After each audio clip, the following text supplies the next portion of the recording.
নতুন রাষ্ট্রপতি নির্বাচিত হয়েছেন মির্জা ফখরুল ইসলাম আলমগীর। আগামীকাল সন্ধ্যা 7:30টায় বঙ্গভবনে 23তম রাষ্ট্রপতি হিসেবে শপথ নেবেন তিনি।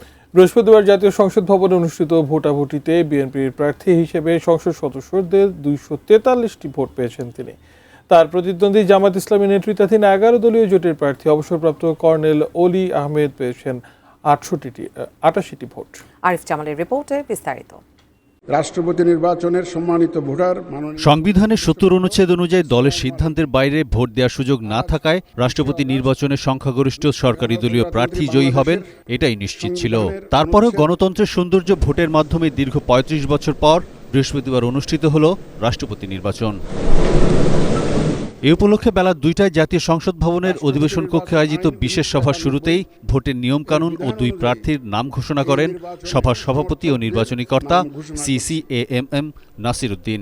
1 নম্বর প্রার্থী হচ্ছেন ডক্টর অলি আহমদ বীর বিক্রম এবং দ্বিতীয়জন হচ্ছেন জনাব মির্জা ফখরুল ইসলাম আলমগীর।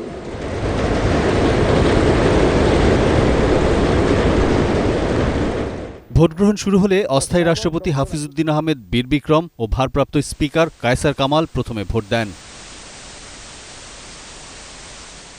এরপর বিএনপির রাষ্ট্রপতি প্রার্থী মির্জা ফখরুল ইসলাম আলমগীরকে সাথে নিয়ে ভোট দিতে যান প্রধানমন্ত্রী ও সংসদ নেতা তারেক রহমান।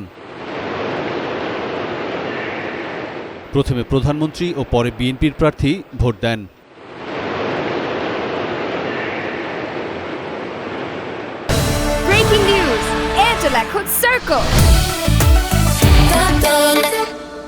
ভোট দিয়ে নিজের দল এবং বিরোধী দলের সংসদ সদস্যদের সাথে শুভেচ্ছা বিনিময় করেন বিএনপির সদ্য সাবেক মহাসচিব মির্জা ফখরুল ইসলাম আলমগীর এমপি। সংসদ সদস্য না হওয়ায় তার প্রতিদ্বন্দ্বী অলি আহমেদ ভোট দিতে পারেননি। ভোট শুরুর প্রায় 20 মিনিট পর নিজেদের ভোট দিতে যান বিরোধী দলের সংসদ সদস্যরা। সবার আগে ভোট দেন বিরোধী দলের নেতা ও জামায়াতে ইসলামীর আমির ডক্টর শফিকুর রহমান। এরপর অন্যরা তাদের ভোট দেন।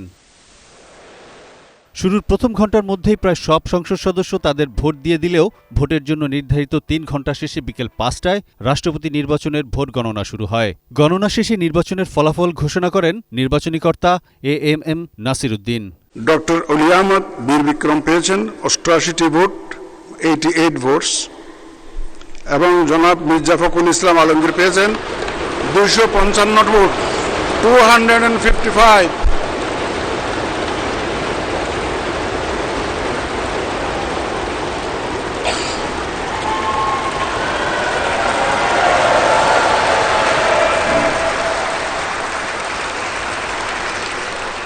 তদ অনুযায়ী আমি ঘোষণা করছি যে জনাব মির্জা ফখরুল ইসলাম আলমগীর সর্বোচ্চ সংখ্যক ভোটপ্রাপ্ত হওয়ায় রাষ্ট্রপতি পদে যথাযথভাবে নির্বাচিত হয়েছেন।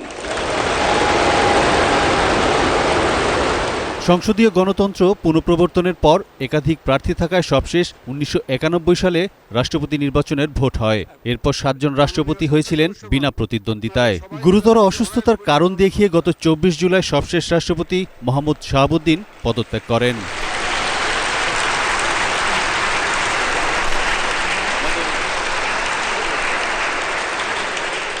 Arif Jamal, ATN news, Dhaka.